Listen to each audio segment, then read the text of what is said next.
Good morning. तर आज होता माझा 30 डे चॅलेंजचा तिसरा दिवस. 30 डे चॅलेंज सोबत सोबत सकाळी वॉकला जाऊया म्हणून रिव्होल्यूशन करत मी निघाले होते वॉकला जाण्यासाठी. आणि सकाळी 7 वाजल्याच्या दरम्यानचे हे भयानक ऊन.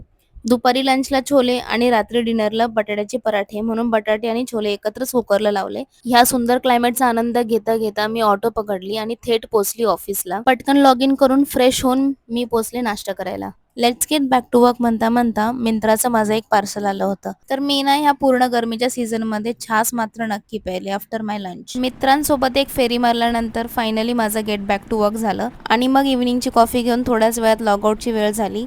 बॅग पॅक करून मी निघाले घरी जाण्यासाठी. घरी जाताना मन मात्र खुश होतं, कारण की आज काय बनवायचं हा प्रश्न पडणार नव्हता, कारण की सकाळीच डिसाईड केलं होतं की बटाट्याचे पराठे बनवूया.